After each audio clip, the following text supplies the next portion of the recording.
Welcome to the Vol Bros, presented by the Ooltewah Club. My name is Evan. This is my brother Ruston, and we are two Vol Bros who are actually bros in real life. And as always, we are very proud to be representatives of the University of Tennessee on the Believe Entertainment Network, a tremendous network with literally hundreds of shows. We invite you to check it out at believe.com, BLEAV.com. Well, there's never a dull day in Rocky Top. More news breaking tonight. I'm sure we'll get into that very first thing here. The first comment cracked me up, and that's what we're gonna get into. We are so happy because it is always a treat for us when we get to have Reed Carringer with us, and we are very excited to have him with us tonight. Reed, welcome as always. Thank you so much for taking time to be with us. Hey, great to be here, guys, as always, and everybody watching and commenting already. Thanks for being here. Now, just so y'all know, and Reed, you can give us the exact time. It may already be out. I don't know. But as everybody knows, Reed is one of the writers. He and his family produce Football Time in Tennessee magazine, which, I mean, it really is the definitive magazine for Tennessee football every year. They also produce Basketball Time in Tennessee. Reed, has that already hit shelves, or will it? I mean, if it hasn't, I'm assuming it'll be like this week. Yeah, it's on newsstands now. You can order it at footballtime.com if you live outside the kind of middle to east Tennessee distribution area. And I actually I've got to go either tomorrow or Tuesday and get my copies. So even though I wrote a bunch of articles for it, I don't have my copies yet. So we're gonna go pick some up. So next time I'm on, I think sometime in December, we talked about I'll have some. That's what I'm talking about. So I always get mine at Publix, and so everybody go check your local Publix. It really is where shopping is a pleasure, and this is part of the pleasure that you get from shopping at Publix. Obviously, there's some things we got to address tonight because. I'm curious to get both of your gentlemen's opinions. Our very first comment is going to lead us right into it. Nolan, welcome, buddy. Good to have you with us. He said, glad we won and wish Boo and his mother the best in Colorado. Okay, so before we talk about yesterday, let's address what happened this evening. News started leaking out around, I'd say probably 2 or 3 in the afternoon. By 4 or 5, it would have been confirmed Boo is no longer with the team. I think everybody pretty much figured that yesterday when he wasn't even in the stadium. So, Reed, we'll start with you real quick. What are your thoughts about that whole situation? Yeah, my first thing, and maybe that's not everybody's first thing, is that it's just a sad situation all around. Agreed. I've watched a lot of Tennessee football, covered a lot of Tennessee football, and you see kids come in that have a ton of potential and don't realize that potential at Tennessee. And sometimes it works out for them somewhere else. And I certainly hope that's the case for Boo. I'm not the type of person who roots for anybody to fail, except Florida this weekend. But other than that, I hope it works out for him. But largely, it's just a lot of really sad stories of guys that haven't been able to realize their God-given ability, whether due to just, there's so many factors that go into that. He's a kid, sophomore in college, I'm 38 years old. I'm a lot different than I was when I was a sophomore in college. So hoping he can grow up some and find a spot. And it can be a wake-up call for him. But that's my biggest thing is I think it's just a sad situation. I don't blame Tennessee, Heupel, at all. I think they gave him every chance that logically they could have in this scenario. And then it comes to be a time where you've got so many strikes, then you got to be out. Absolutely. Ruston, what about you? Yeah, there's a lot of rumors flying around, and I would bet that by probably 1 or 2 o'clock tomorrow afternoon, we're going to know the exact story. Because that's probably around the time that Josh and Swain will tell us the whole story. If you are in Knoxville or follow the sports animal, I would encourage you to watch Josh or listen to Josh and Swain tomorrow, and I think you'll probably hear the entire story. I go back to the summer and Heupel was put in a difficult place. I wish, hindsight's 2020. All indication was the majority of the team didn't want him back, and I wish Heupel had sided with them and never started this mess. As Reed said, we have followed that kid for a long time. The history of issues are not new; they're not recent. This has been going on for a very, very long time, and unfortunately, people in his life who have tried to provide accountability have not done it well. And so he's never really felt what true accountability and responding to that looks like. And the people who have attempted to do accountability well, he has not listened to. And, as a result, he has surrounded himself with people who also don't want to hear what real accountability sounds like. And so he has no concept of what the real world is going to do to him. And I hope somebody gets in his ear and gets him away from the people that are leading him astray and helps him figure out how to turn this thing around. Because he is extremely immature, and he's surrounded by a lot of people exactly like him. Yeah, to Rustin's point there, we've been watching this kid in Chattanooga because, we're here in Chattanooga, and Boo grew up in Chattanooga. We've been watching him play football on high school football fields since he was in 8th grade. When he was in 8th grade, he was starting at running back for a very good high school program right here in Chattanooga. And he was, you could just tell this kid is different. Like there is something different here. He is just an incredible athlete. And, the whole city was excited to see what would happen with him, where he would go to college and that kind of thing. Things kind of got sideways with him for a minute there in high school, and he ends up at Bradley Central, has a great senior year at Bradley Central, goes to Tennessee. That first year in Bradley Central, he became literally the very first high school athlete in the history of the state of Tennessee to have an NIL sponsorship as a high school kid. He was the very first one. It was a big deal that Josh Heupel got Boo Carter to come to Tennessee because he was the number one athlete in the state. So if you can't lock down your own state, well, what are you going to do? And so it was a big recruiting deal. But man, he just, like Rustin said, the people that he has chosen to receive advice from are feeding his ego. And I invite everybody to think about James Pierce Jr. and Joshua Josephs, uber talented kids. They get to Tennessee. Joshua Josephs has the better freshman season, but James Pierce Jr. decided, no, I'm going to go to work and I'm going to put in the effort and the hours.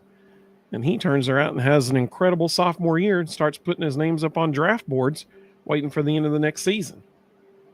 And Joshua Josephs even said during the season last year, James Pierce Jr. worked harder than I did. And you can be as talented as you want to be, but when you get to this level, you still have to bust your tail to work your tail off to develop your skills. Or at the bare minimum, show up when you're supposed to show up. Exactly. We're not even talking about someone who didn't put in the extra work. We're talking about somebody who didn't put in the minimal work required of you. And right. And what's tough, I feel it's not like he didn't have guys in that secondary room that weren't great players that worked their tail off. He had guys he could listen to.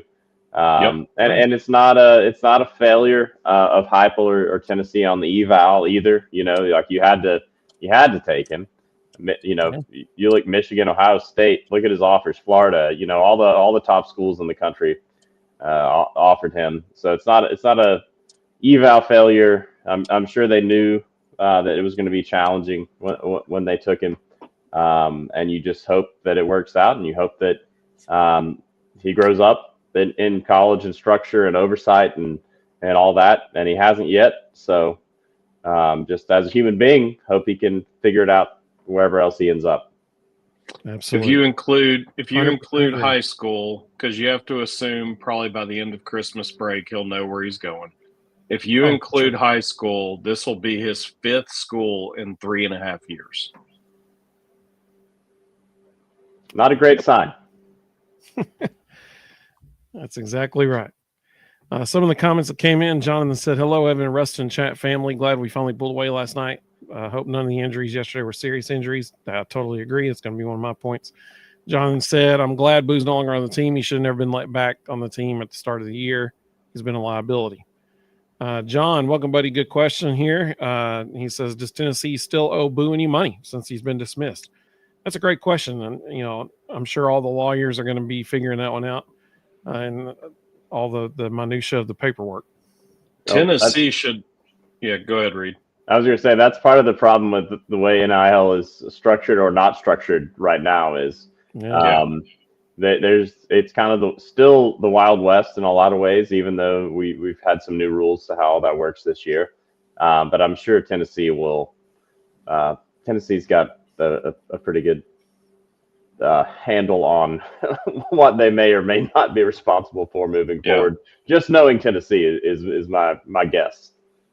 If the original contracts are still accurate, Tennessee should not owe anything. This should still be a transaction between the sponsor, the collective, and Boo. So, the question would be, does the sponsor have to pay up if Boo, because if Boo's not showing up to basic things as part of the team, you can probably guess he's probably not showing up to things for his NIL deal either. So I think there's probably going to be, I think we'll find out there's going to be some open doors for people to get out of those contracts. That was something that, we had talked about previously with former quarterback who transferred from here. Yep. So, Absolutely. Billy, glad you're with us, buddy. Kevin, same. Glad you're with us. Stingray, welcome. Glad you're here with us. Sanjay talking about this upcoming Saturday. Of course, it had to be a night game in the swamp. Yep. Bobby, welcome, buddy. Good to have you. Said, love talking to Reed. But have you looked at the schedule for Saturday, the college football schedule? It is not a great day.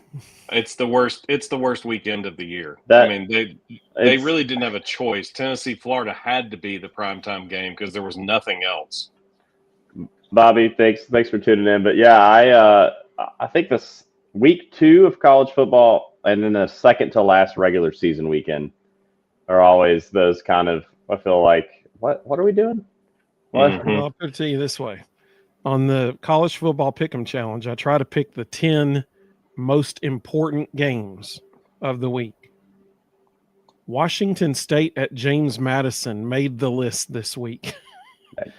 Because that is one of the 4 or 5 games this week that actually does have playoff implications because James Madison is in the hunt for that, highest ranked group of 6 schools. So it's one of the few games that does have playoff implications this week.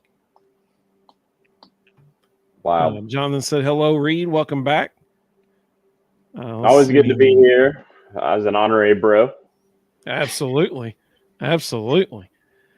Mississippi Vol said, hey, everybody, hit that like and subscribe button. I think that's excellent advice. Mississippi Vol said, what's up, Reed? And Bobby said, did Reed bring pizzas? I did have some leftover pizzas for lunch, Bobby. You'd be proud of me.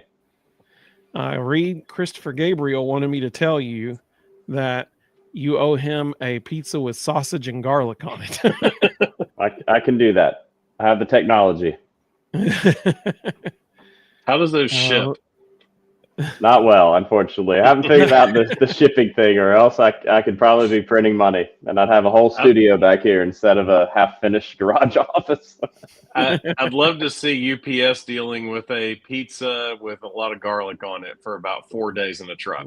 It's funny you say that because I did work for a while at a bagel shop, and I went to New York City and tried all these bagels out, and I brought a bunch back on the plane and carry on, and those everything bagels on a plane with all that seasoning. I think everybody wanted to murder me. Lesson learned. Lesson learned.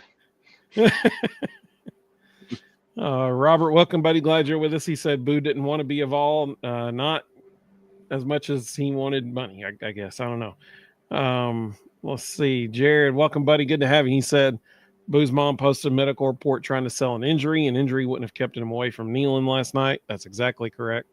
If that report is real, and you have to think it is,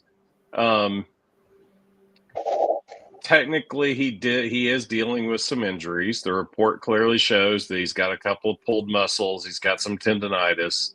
But that should be rest, ice, treatment for a week, be ready to go for Florida. That shouldn't be don't show up at the stadium. That was my thing, Ruston, to your point with all that coming out last night. Boo's got an injury, he's not playing, and then he wasn't there. And I've unless you're in the hospital recovering from surgery with an injury, you are at the game. Like injury is not a reason to not be in Neyland, right? Exactly. With your team, unless you're unless you're hospitalized. Like I've covered the team for a decade. I've never seen somebody that was injured not there. So exactly. I kind of smelled through that pretty quickly and thought, we'll see you soon. And UT's media team moving quickly because he's no longer. You can't click on his name on the cumulative season stats anymore. It's a removed profile. That's quick. They were on that. Yeah, they knew that was coming. Somebody was putting in some remote work tonight from home, getting that done on the website. Sometimes there are players who do not endear themselves to the support staff. And when stuff like this happens, the support staff is more than joyful to go remove them from things. So that might have been this situation. And here's something to watch for the rest of the season, and especially the transfer portal next month. DeJuan Morris, who's Boo's backup punt returner, is his cousin. Yeah. So is he going to stay? Like, that's the next question. Is that a domino that's going to fall? Time will tell. Different kid, different surrounding, not in like, yes, they're cousins, very different personalities, very different thought processes. So I don't know that there will be a fallout there. Jonathan said, to be fair, there weren't many stats to remove from Boo for this season. That's true. Alphamano 6 said, I'm glad Boo's gone, but it's also a sad day because people around him are a liability. Yeah, sure. I was telling Evan and Reed, for those of you who haven't seen the injury that Boo's mom posted, the doctor's diagnosis, there is one very humorous part of the diagnosis.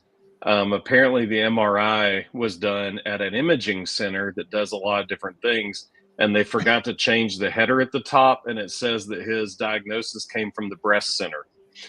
So I'm guessing that's probably not where UT is sending their players typically. Oh, man. I immediately thought of Michael Scott talking to Pam about. It just does feel like an episode of The Office, actually. Yeah. It really does. Maybe Tennessee's back. Yeah, there you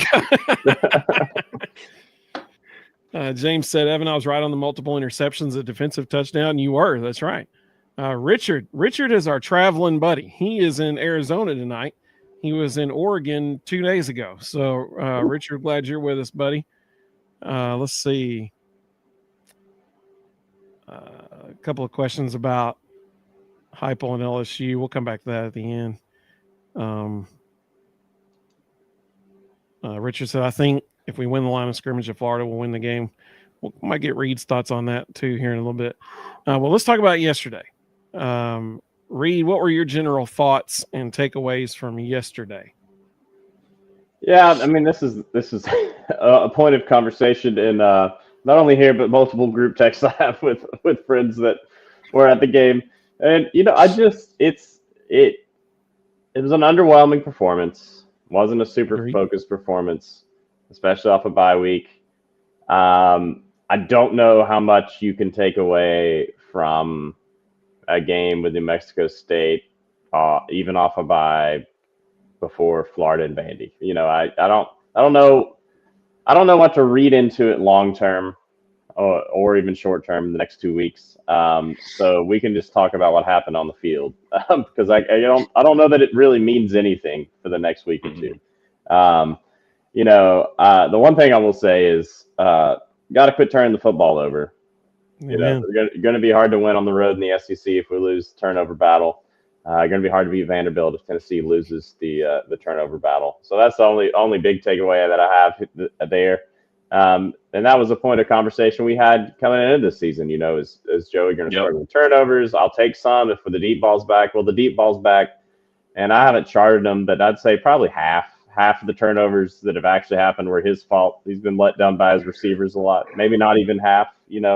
So Yeah. not super concerned with his decision making. It's just Tennessee's kind of got to clean a lot up the next couple of weeks to get these 2 wins and finish strong. That's kind of my only big long term takeaway. Would have liked to have seen McIntyre get more reps. Just also philosophically, if you're going to play backup quarterbacks, let them throw the dang football and run your offense. That was a little bit frustrating. So, other than that, you had a couple breakdowns on third downs, on defense. Other than that, it's just Tennessee just sort of didn't quite cover, but took care of business, and it's on to real big kind of football games. I know they don't have playoff stakes like we thought they might headed into the season, but anytime you get a chance to break the streak at Florida, and you've got potentially a top 10-ish Vandy team coming in here in Neyland to end the season, you got 2 big games ahead of you. That's exactly right. We may not be going to the playoffs, but we could prevent Vandy from going to the playoffs. It's Tennessee's got a lot to play for still, and I expect them to. I don't expect this team to quit. That's not a concern of mine. I do think they've got to play smarter, got to play sharper to go 2-0 to end the season. Rustin, what about you? What were your thoughts about yesterday? We played like a team that coaches watched the film on New Mexico State, said we have nothing to be concerned about. We're just going to spend a week getting healthy and sitting in the rehab facility, and we'll go out there and run our base stuff, and we'll hold out a bunch of dudes that normally would play to make sure they're healthy for the last 2 weeks, and even limit snaps for some key guys on defense to make sure they're healthy for the last 2 weeks. It's hard to get dudes up for a game where they're not stupid. They see what their coaches are doing. They understand, the deeper impact. They understand what's coming the next 2 weeks.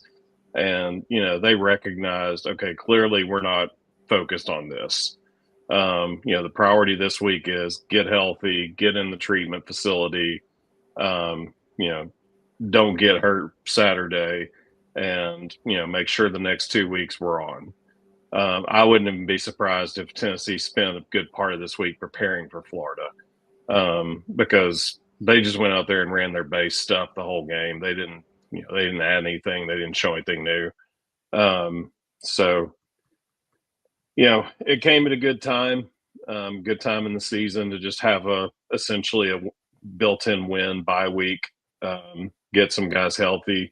I thought it was interesting. The Heupel said afterwards they had several guys they held out that if this had been an SEC game would have played, which was a slight insult to New Mexico State, but at the same time he's just being honest. Well, so I had a few thoughts here. I wrote them down so I wouldn't forget any of them. To the point about how we're handling the football and taking care of it. There, to quote Joey Halsley, there is a fine line between aggressive and careless with the football. The first interception was careless. Yeah. The second interception, I would be curious to know more about what actually happened, because he was throwing to Rodarius Jackson, who's a true freshman.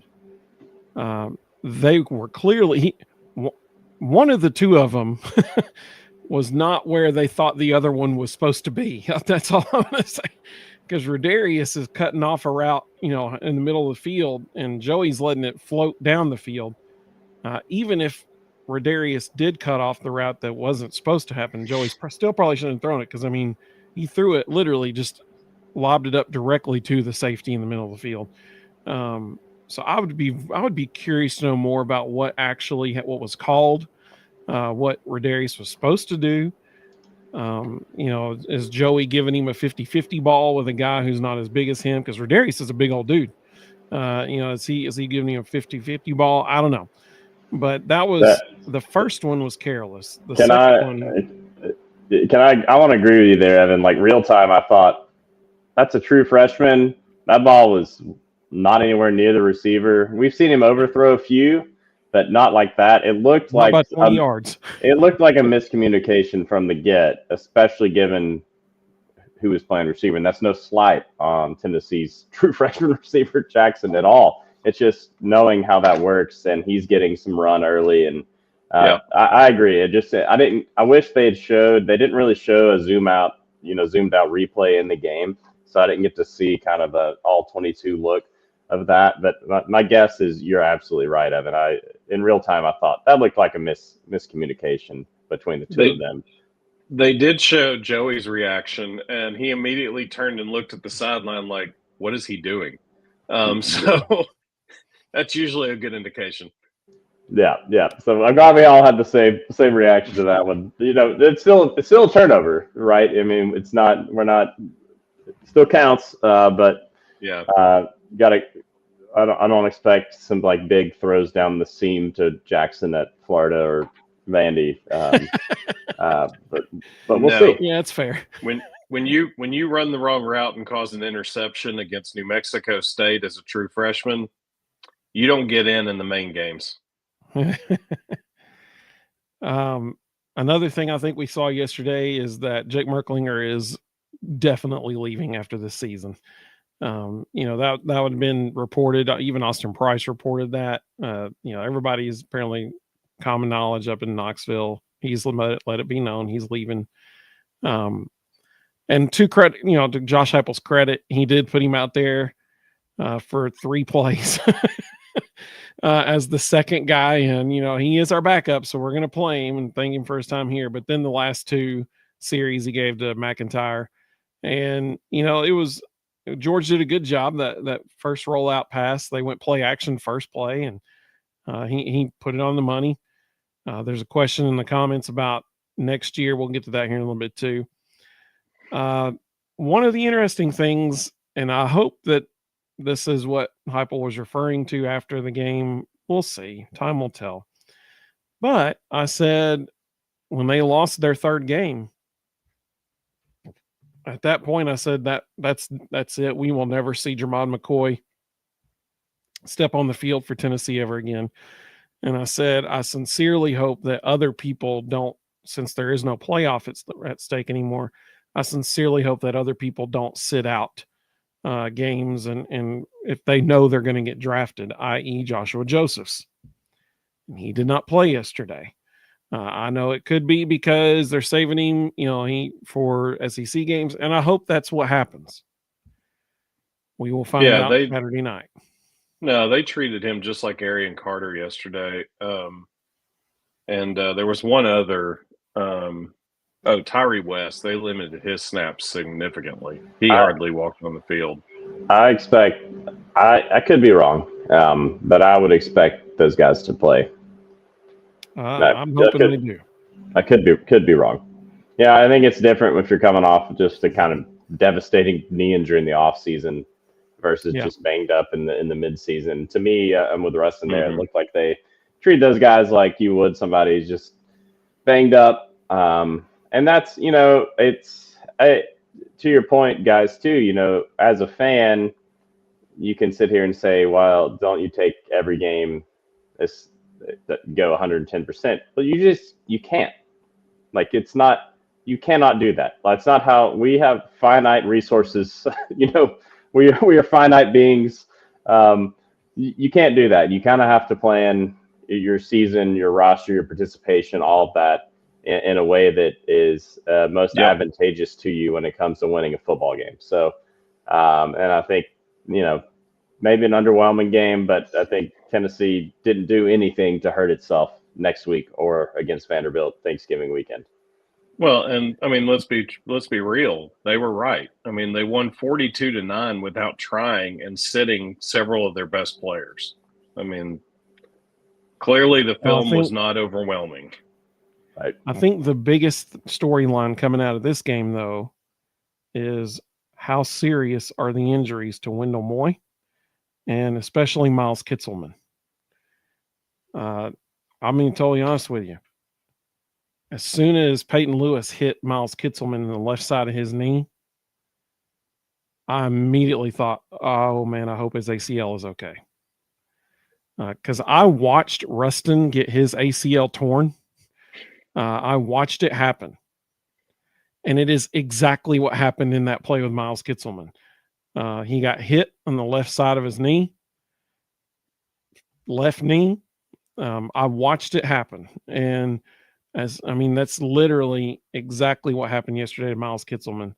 And I sincerely hope he's okay. But the way he went down, the way he was holding his knee, they came out to start checking on him. They immediately started feeling the left side of his knee. I'm very concerned that he tore his ACL yesterday. So I hope that both of those guys are okay.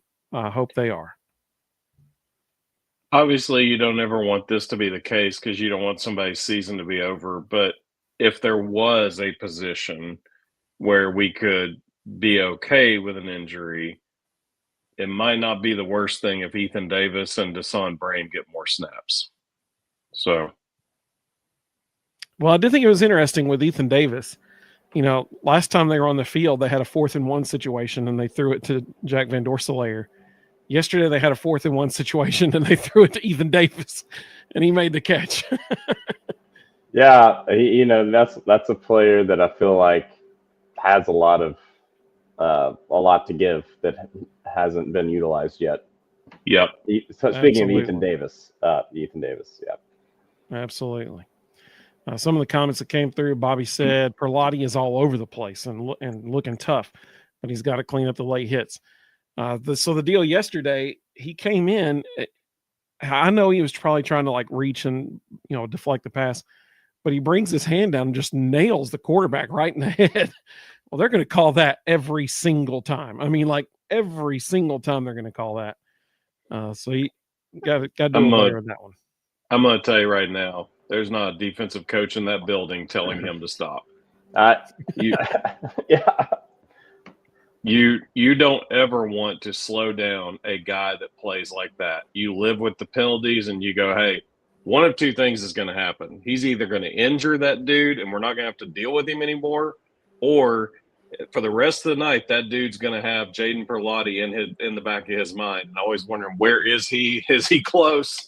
Sure. And if they're focused on where he is and not on executing, that's a win. So I'm good with a 15-yarder every once in a while.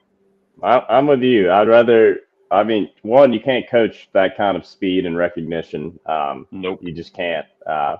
And two, when we talked about it, talking about the quarterback position earlier, I'd rather have a guy that I'm trying to, hey, can we rein you in a little bit, than a guy that's going to throw the ball down the field and let it fly. So I'm with you, Ruston. And also, that play looked bad in real time. If you look back and we watched the replay, this was a point of conversation in our watch party over here in the neighborhood in Strawberry Plains. He's got his arms up and he just runs through him. He doesn't come down. There's no shoulder movement. He just got his arms up and he runs through the quarterback. It wasn't malicious. I don't think I've seen him make a malicious play. He's just really fast. So, true freshman, I'll anytime any player playing their first significant snaps,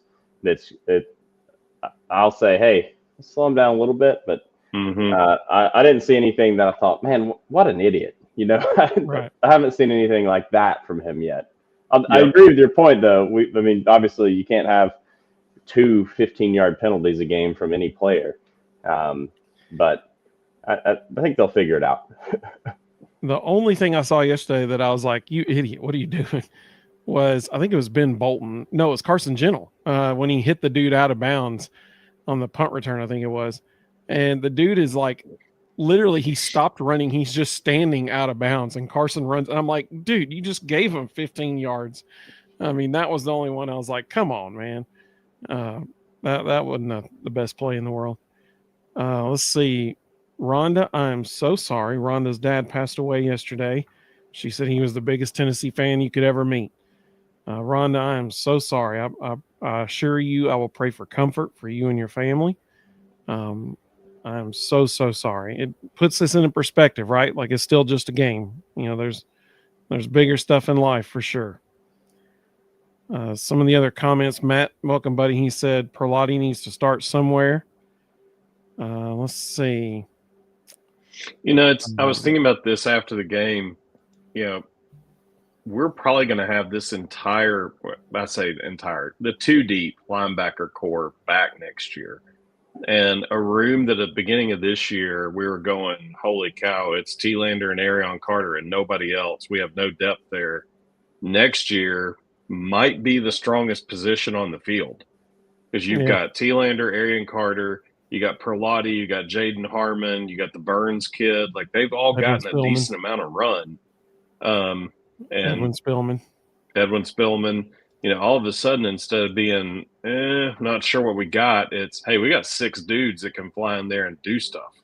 Yeah. That's a very different conversation. Rhonda said she started not to join tonight, but because who and how my daddy was, this is making me feel better. I appreciate that. Yeah, That's Rhonda. good. I'm glad. Hang in there, Rhonda.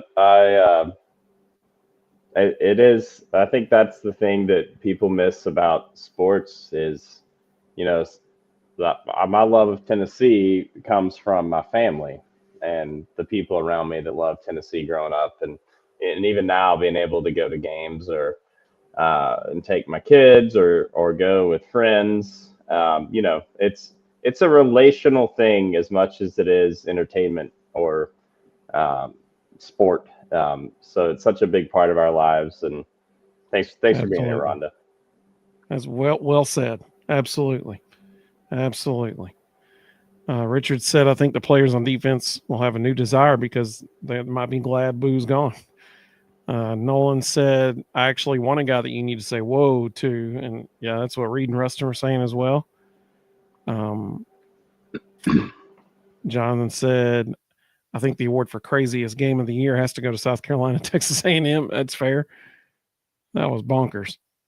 Hey, Josh. Hey, welcome back. Josh was raised in Straw Plains. That's what I'm talking about. Represent. Oreo Puppy Dog agreed with you, Reed. He said, I wish McIntyre had gotten more snaps.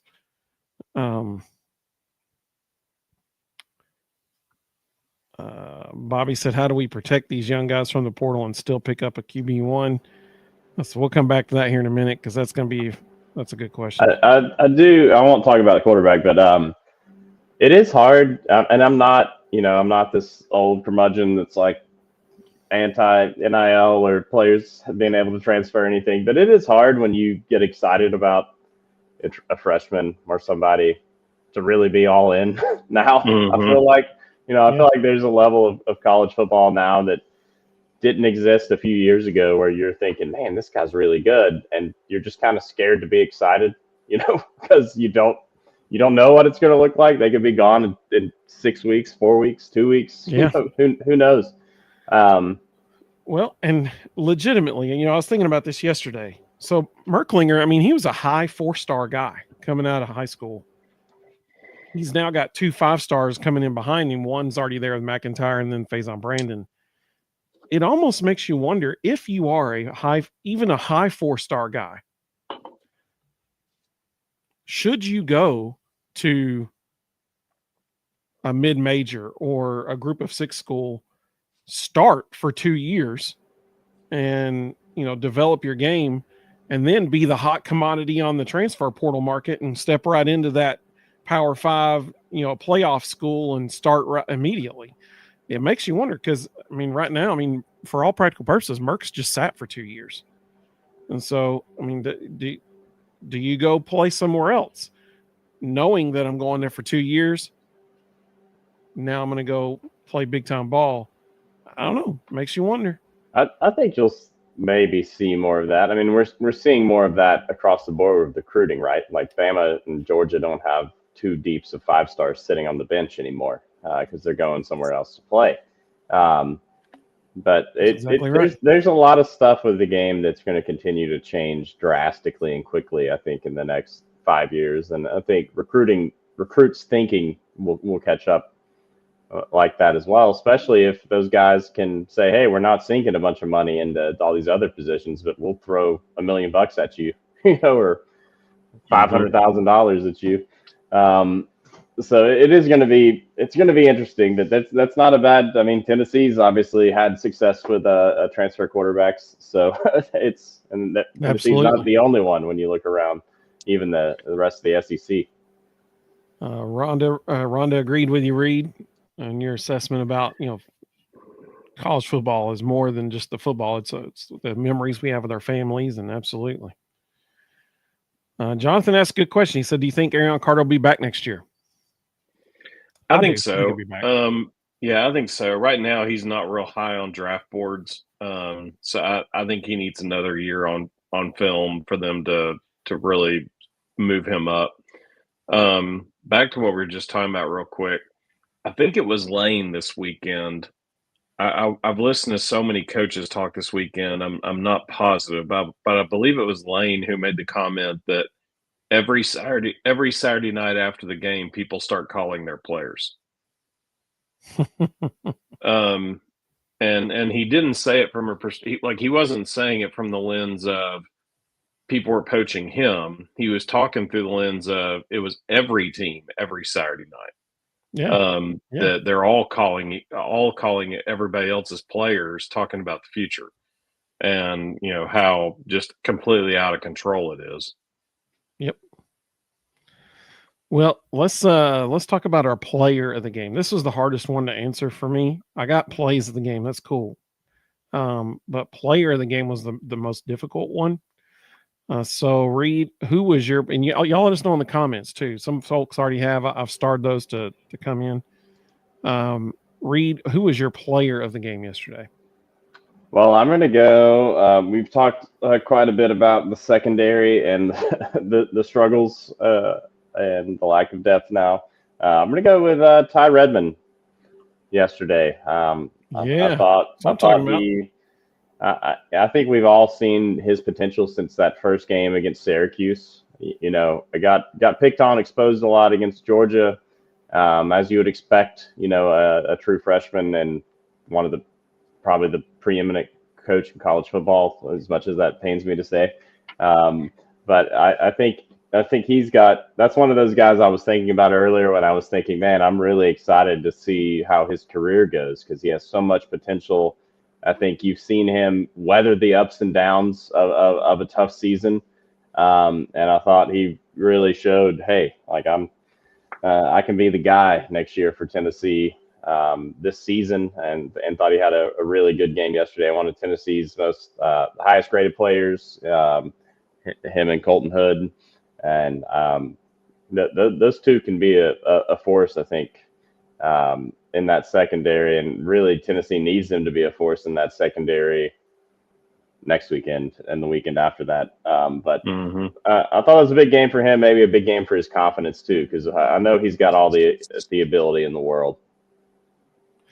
Well, that's a great point. So you're exactly right. He had obviously the amazing one-handed interception, but he had a beautiful open field tackle. It was just him and the dude, and he made the tackle, which is, that's development even this year, because earlier this year that might not have happened. That was a huge thing for him. I think it's a great pick. Ruston, who was your player of the game? Led the team in tackles. Also had 2 pass deflections and 1 quarterback hurry, David Hobbs. I think that's a great choice too. There's some folks in the comments who are already agreeing with you as well. They had that one on there. I really struggled with this. Part of me wanted to pick Chris Brazzell because I think that the attention that they put on, well, except for that one play where they left him wide open, but the attention that they put on him, I think, is what allowed Braylon Staley to get the touchdown reception that he had. Because if you watch that play, both safeties, I mean, one went with Mike Matthews, one went with Brazzell, in the middle of the field is just wide open, and Staley just fills that hole. Makes a nice catch because Joey almost let him a little too much, and made a beautiful catch. So I wanted to say Brazzell just because of the attention that he got, not so much what he did, but how he impacted the game. But it wasn't like oh man, he impacted the game in a way that no one else did kind of thing. Yeah. I think about the defense. I think Perlotti impacted the game in a major. I think both of the guys both of y'all said, impact the game in a great way. Colton Hood played very well. It's weird that we even mention Colton Hood because we never get to mention him because no one ever tries to throw the ball his way. And they tried twice yesterday, and both times it didn't work. And so, I loved how he played. But there just wasn't like one person that I felt like totally impacted the game in an unbelievable way, except maybe Joey Aguilar, in both positively and negatively. The dude had an amazing, rushing touchdown, was 30-yard rushing touchdown. He had at least 2 or 3 passing touchdowns. So he's going to be my weakest player of the game choice of the year so far. Because it was like no one was just like head and shoulders like, yep, that's the dude. It was just kind of like, okay, well, he was good, so I guess I'll give it to him. It's a weak pick, but that ended up being my guy for this one.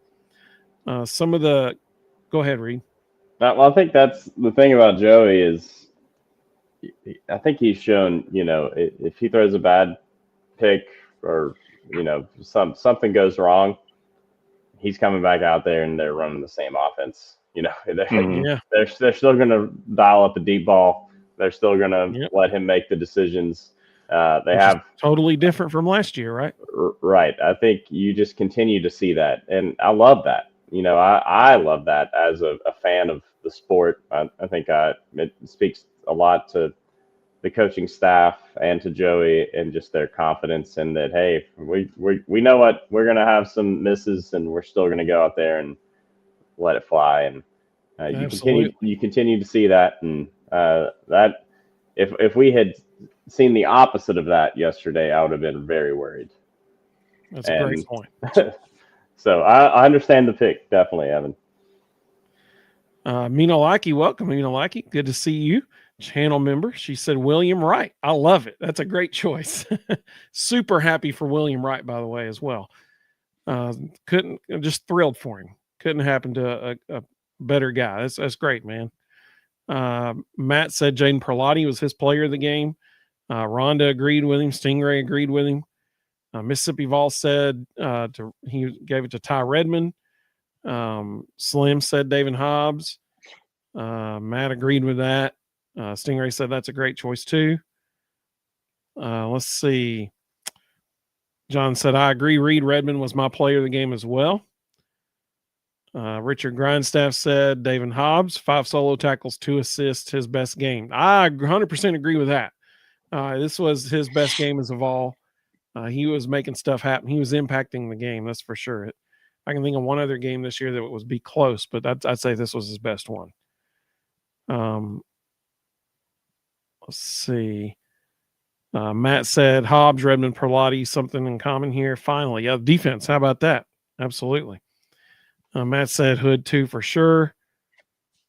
That was maybe one of my takeaways from the game, and the negative aspect is I think Hood played 60-something snaps. Or, I mean, he played too much really to be out there, but that guy is underappreciated for sure. Rhonda asked, will Hood go in the draft or will he have one more year? So he does have another year, but he's going to go in the draft. He looks like a top 2 round, first, second round type pick. Yeah. Yep. Most mock drafts have him going in the first round now. So yeah, he will be. It's hard to turn down first round money, that's for sure. But I mean, the flip side of that is Ricky Gibson probably can't go because he's missed this whole year. So for sure, it's just plug and play. They just put Ricky Gibson in Colton's spot. Jared said, I loved how Heupel put Joey back out there to get those extra 6 yards to put him over 200. Absolutely. That was awesome.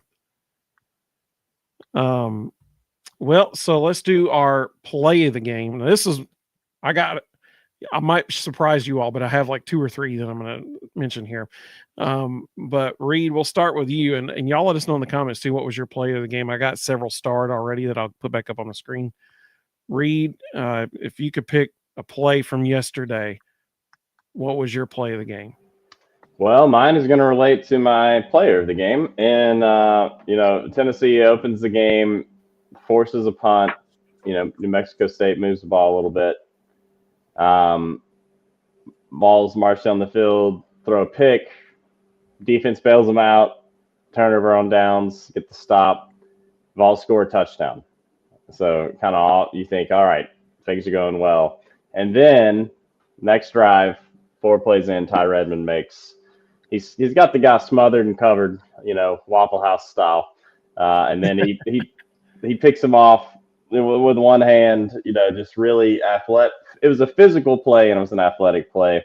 And then Tennessee scores a touchdown 3 plays later. And if you've got battered Vol syndrome, if you're sweating at all, I think that just kind of set the game off, and you knew, all right, Tennessee's going to comfortably march to win this one. So it was just such an athletic play. Reminded me of one of McCoy's last year. And then I thought he was really physical again in this game. So I liked both for where it was in the game, one-handed pick, and how physical he was in defending that route. That was my play of the game, to go with my player of the game and give the freshman his flowers today. That was a heck of a catch. I mean, that was a nice catch. Side note, I'm loving the hoodie you're wearing right now. That's a good-looking hoodie. Thank you. Wore it to we'll get real sad. Wore it to the Oklahoma game, but yeah. Rustin, what was your play of the game? So I'm going to go 2 different paths on this. So my play design of the game was Braylon Staley's touchdown in the red zone, because and I'll give you some background X and O stuff here.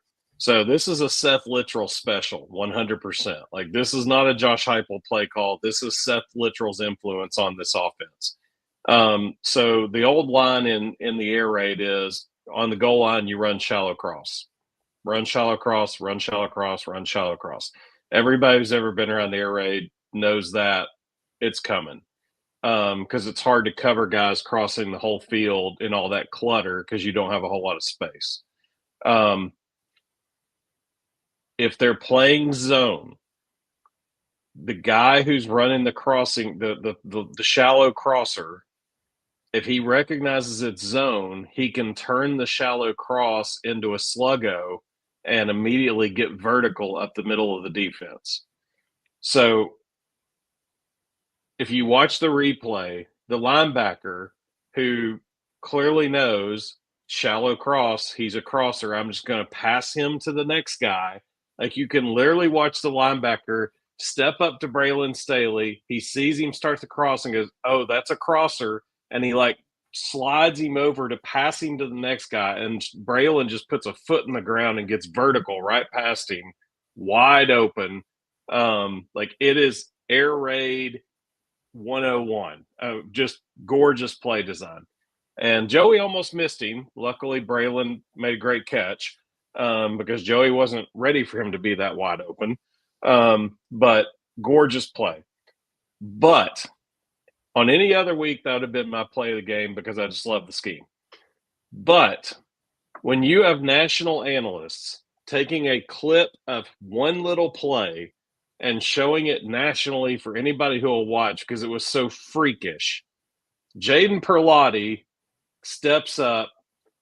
New Mexico State tried to run off tackle power, and the poor fullback who was lead blocking found out Jaden Perlotti is a load, and Jaden put him flat on his back, not downfield, not met him, not stalemate, not big collision in the hole, put him on his back in the hole.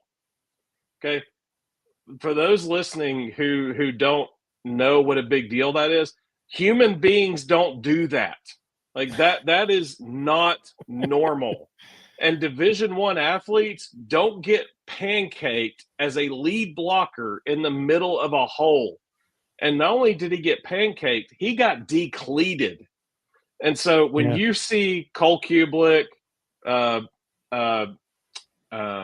Jordan Palmer, Jordan Rogers, all these different guys, all these analysts who played football and know what they're looking at, showing individual clips of Jaden Perlotti destroying a fullback because they're like, okay, that ain't normal.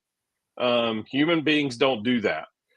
That is your play of the game because you may never see that again in your life. Well, we don't give much credit to the kickers most of the times on this show, but I have an honorable mention that play of the game for a kicker this week. Opening kick. Now, listen, I don't know if the wind was helping. I don't know what was going on. Opening kickoff. Turbyville put one in the first row of the bleachers. Now, I don't know if the wind was blowing towards the north end zone or what was going on, or if he just really got a leg behind it. But that was awesome. I mean, shout out to Turbyville. I think that's the first time that's happened in Neyland Stadium by one of our kickers in do you remember 15 or 20 years. Do you remember John Bexford? Oh, yeah. So I played against John in high school. He was a senior when I was a sophomore. And they were playing at our place. And, that was when high school kicked off from the 40.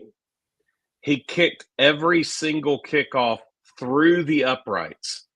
And we were like, why are we even standing out here on kick return? Like, this thing's going across the street. So I just thought that was a cool thing that we don't get to see very often. I wasn't at the game yesterday, but it was windy, but it wasn't that windy. So yeah, exactly. I was downtown about when kick was, and it was windy, but it wasn't like put it into the fourth row, windy. Yeah, exactly. So he's been very consistent this year of always putting the ball in the end zone pretty much. But that was next level. Not been great, but he's not been part of that grade. Exactly. So shout out to Josh Turbyville. Well done, buddy. Way to kick it. Giving love to the kickers on the Vol Bros tonight. But my play of the game, man, this is tough because, both of y'all just hit probably the two most athletic plays of the game. Hey, shout out to Joey Aguilar for scoring on that keeper that he kept the ball on. That was pretty cool.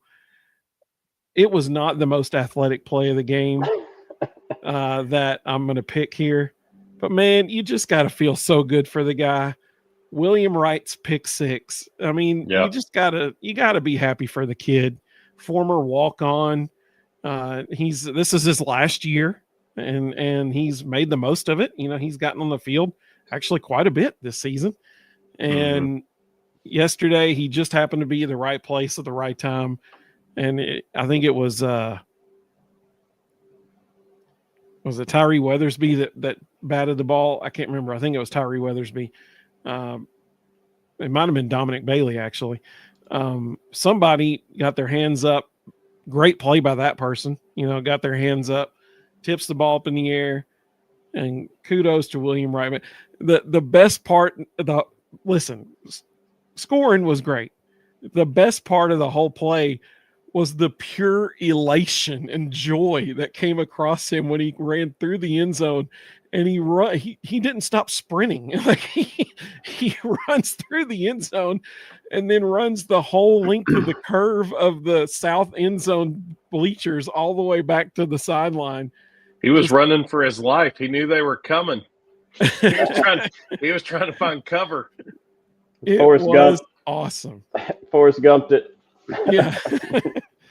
I mean, it was awesome. Just the pure joy on his face. That's what it's about, man. That's what it's a game, and it is awesome. That dude just got to do that in front of 100,000 screaming people in his home stadium with 1 million people watching TV. That he will never forget that moment for the rest of his life. So well done, William Wright. Way to take advantage of an opportunity. It's crazy. He had a couple tackles too yesterday, and I think that was his. I think he had a pick back in like 22 or something. I think it's his second career pick. So that's so cool to see those guys. If you think, he'll be telling those stories until he dies. And then his kids will tell those stories until they die.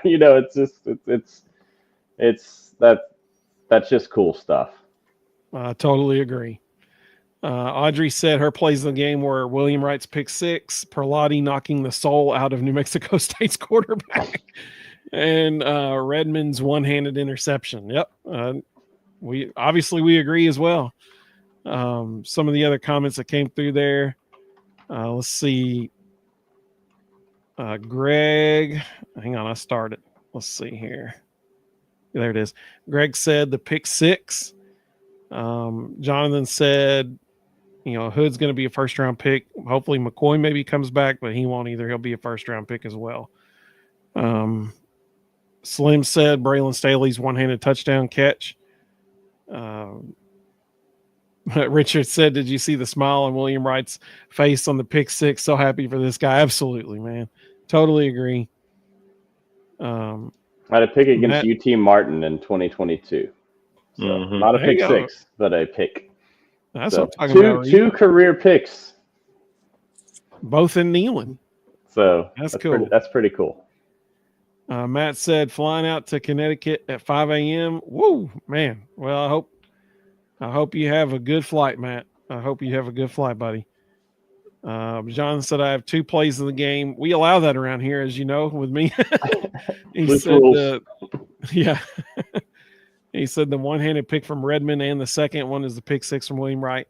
Absolutely. Real Puppy Dog said Redmond interception. He's most improved.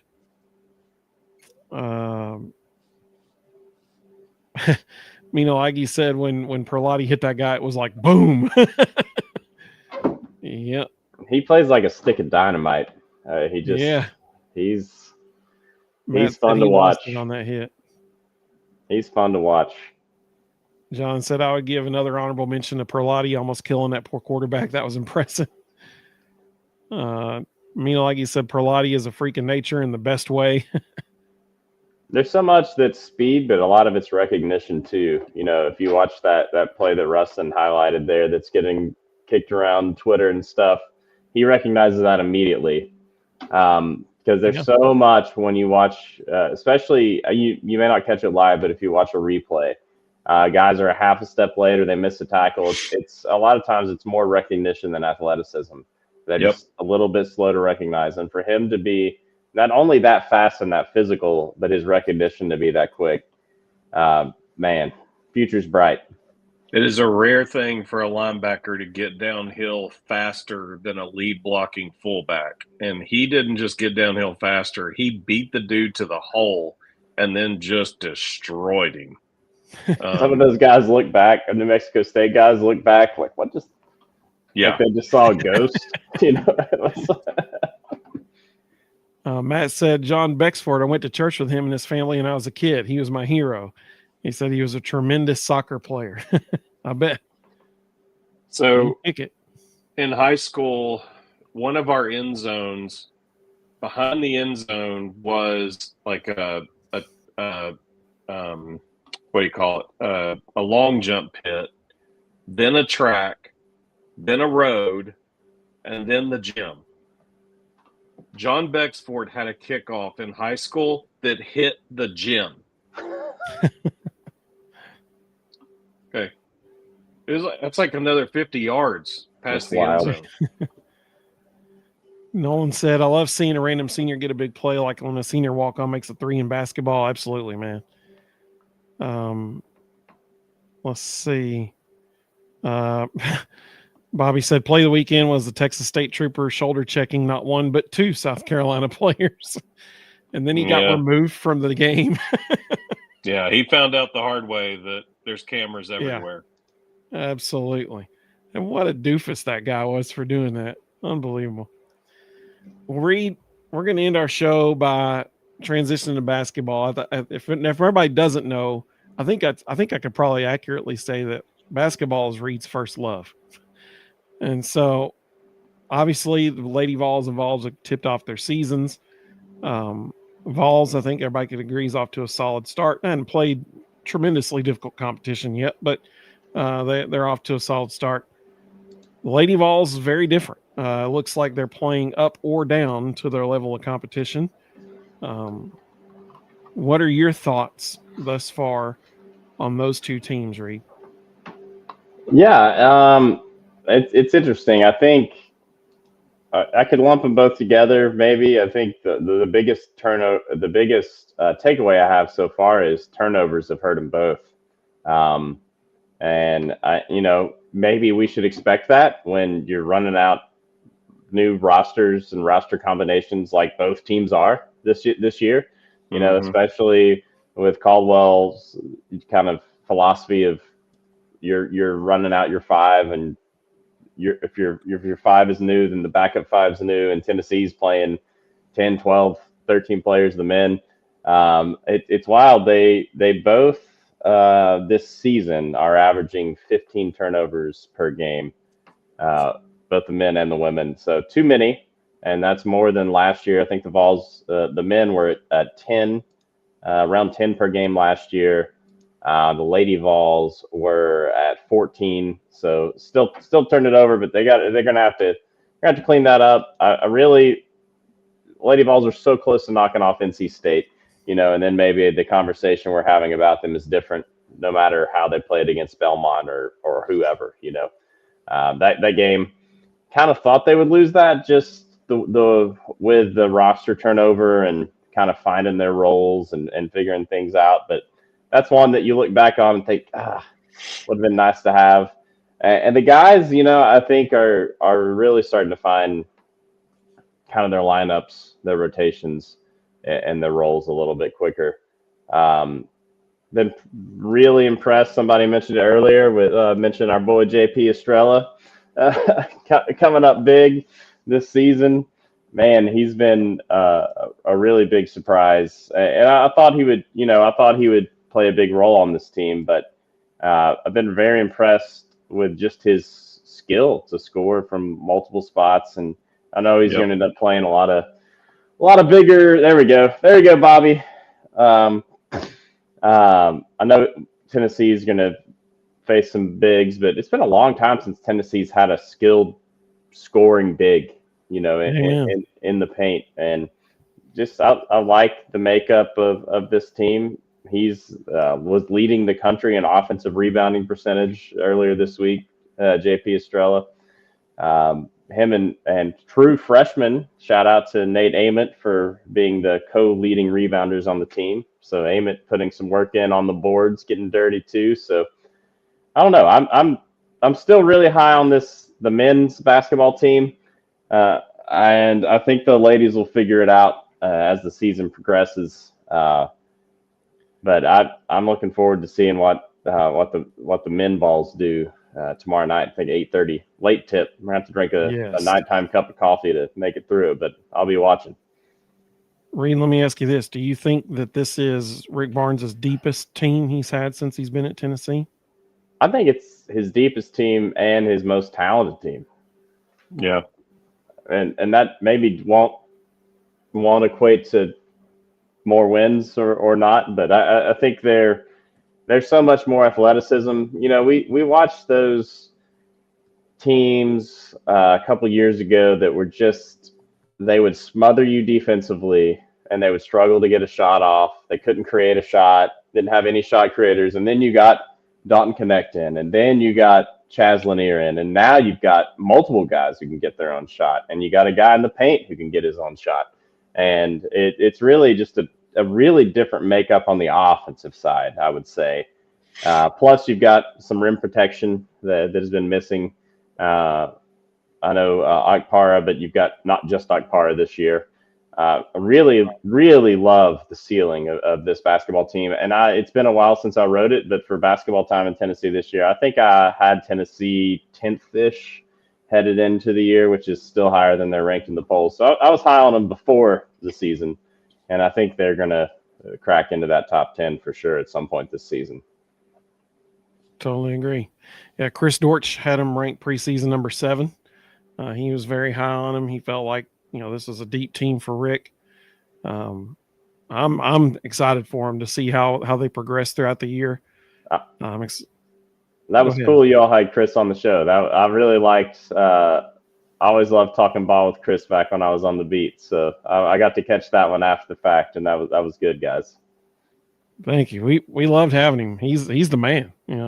We actually talked about you at some point. I don't know if it was on air or off air, but it was like, do you know, Reed Carringer goes, yeah, he writes Football Time and Basketball Time, right? I said, yeah. And so I asked him a question about, well, I can't remember what it was now, but we mentioned how we'd had you on the show and how you love covering Tennessee basketball.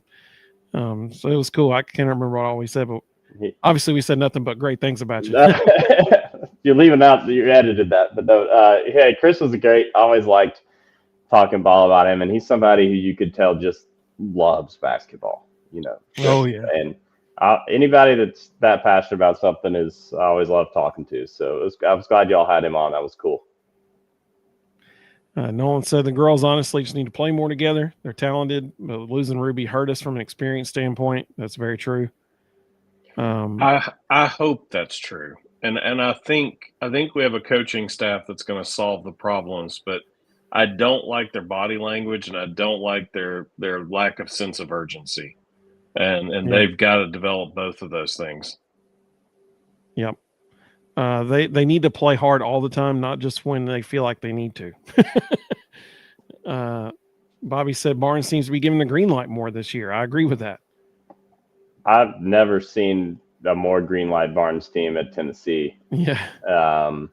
Also, something that I've noticed this year, small sample size, but I don't have the hard data to back it up, but Tennessee will run a lot more this year. Seeing a lot more fast break points at the rim, early in a possession. Looks like they're really wanting to at least selectively push the pace more.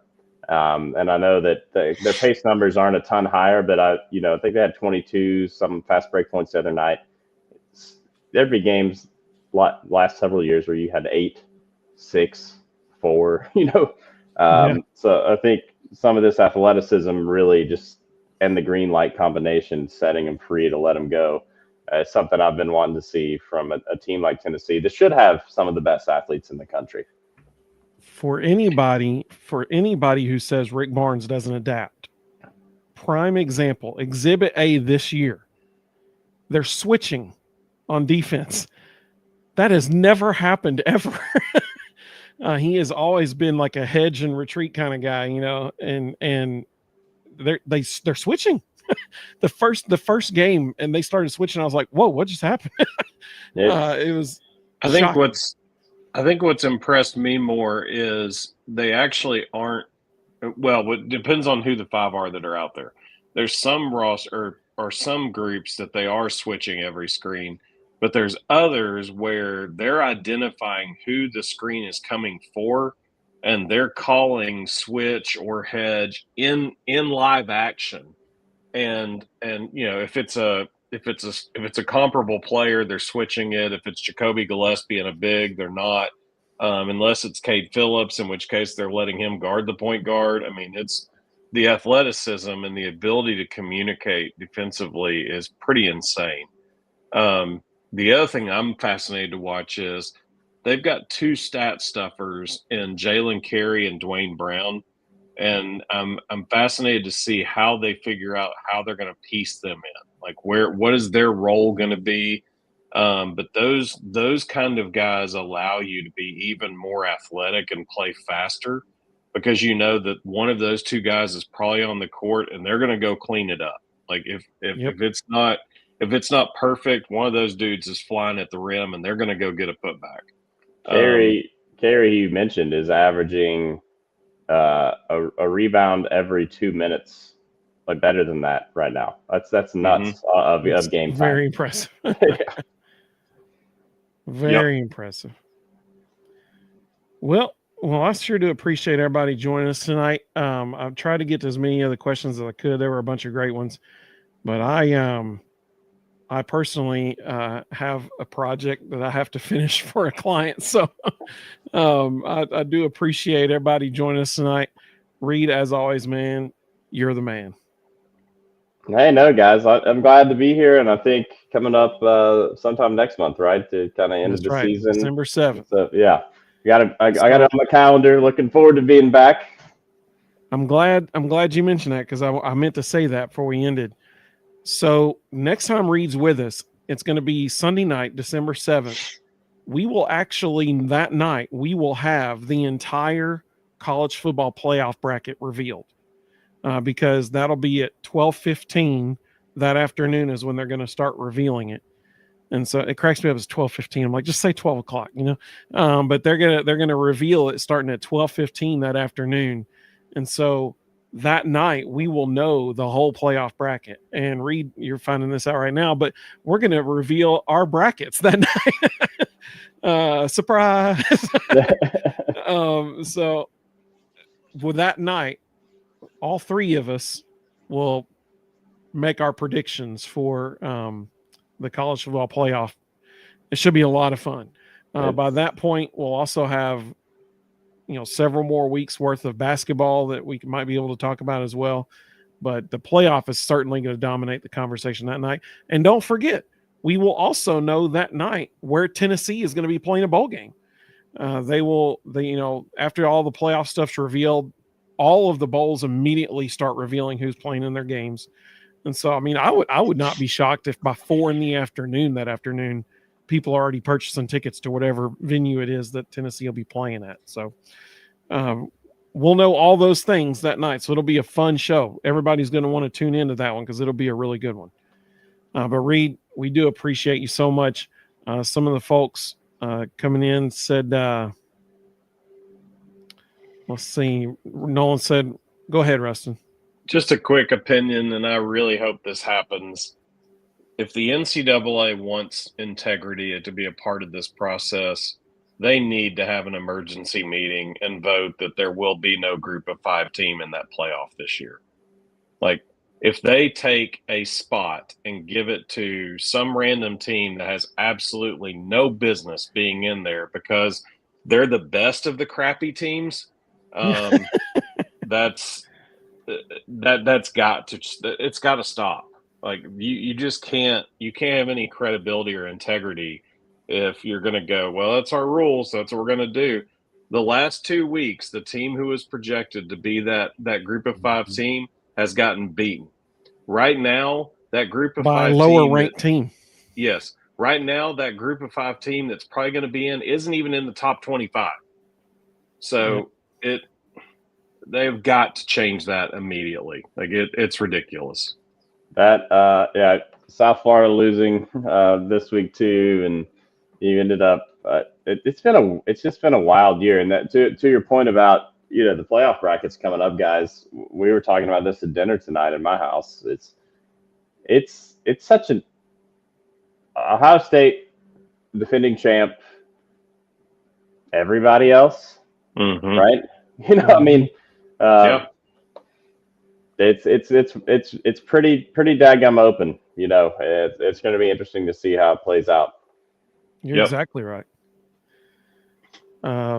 Appreciate everybody with all the nice comments you've given us. Jonathan said, "Great show as always. Thanks again for joining Reed. I will see everyone Thursday night, and I will get the Basketball Time in Tennessee magazine for the first time this year." How about that? That was very cool. Yeah, appreciate it. We're at your Publix. Where shopping is a pleasure. That's where I get mine. Bobby said, "Reed, I'm coming down for one of your pizzas one day." Come on. It cracks me up. I've got a good friend. His name's Steven Rogers. And every time Reed posts a photo of the pizzas that he makes, Steven always quote tweets it and tags us in it and says, "When is the Oldwalk Club going to have Reed down to make pizzas one night?" I'll come down. Richard said, "Have a good week, Vol Nation." You too, man. Safe travels. And we know you're going all over the place, so safe travels, buddy. Mina, like he said, she needs to have that magazine as well. So what's the web address one more time for people if they want to get it online?